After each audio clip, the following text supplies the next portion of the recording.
Bonjour, vous êtes sur adionews.info et c'est parti pour votre revue de presse.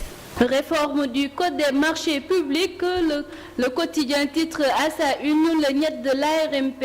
Sayer Niang, le directeur général de cette agence, refute l'argument selon lequel l'application stricte des procédures de passation de marché expliquerait l'absence de réalisation. Selon certaines autorités, les lourdeurs administratives relatives aux marchés publics empêchent la réalisation des projets. Selon le Populaire, la demande de liberté provisoire d'office introduite par les avocats de Karim Wade au niveau de la Cour de répression de l'enrichissement illicite n'a pas connu une suite favorable. Mais mise en délibéré vendredi, la requête a été rejetée et le reste ainsi en prison jusqu'à la tenue de son procès dont l'ouverture est fixée le 31 juillet prochain. Violence électorale à Keur Massar dans la nuit du dimanche au lundi. Des affrontements ont eu lieu entre militants de la coalition And Liggéey Keur Massar et ceux de la coalition Vision Alternative pour le Sénégal. Un coup de feu a même été tiré en l'air durant la confrontation. Et l'homme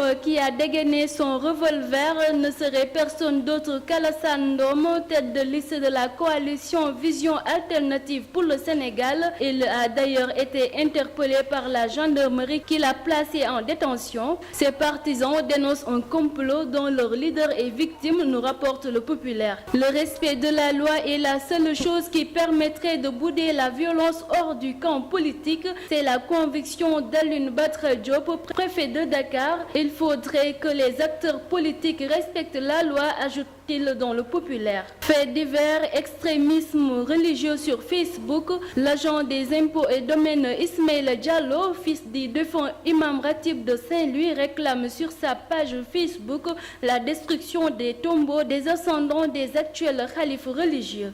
Quant au professeur Oumar Sangaré, il réclame tout bonnement la mort. Il est poursuivi d'actes de nature à compromettre la sécurité publique ou à occasionner des troubles publics graves.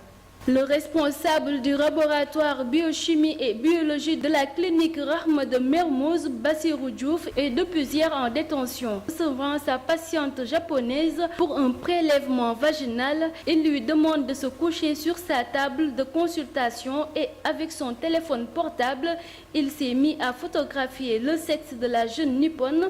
La police a mis la main sur les photos compromettantes. Le laboranté est placé en garde à vue. Sport entre une équipe brésilienne conduite par un Neymar et des lions sans griffes. La victoire a vite choisi son camp. Le pays de la samba, le Brésil a battu le Cameroun par 4-1. Ce résultat installe le Brésil sur la première place du groupe A. En huitième de finale, il sera opposé au Chili, deuxième du groupe B, dirigé par la Hollande. Fini pour votre revue de presse d'aujourd'hui sur adionews.info. Merci, à très bientôt.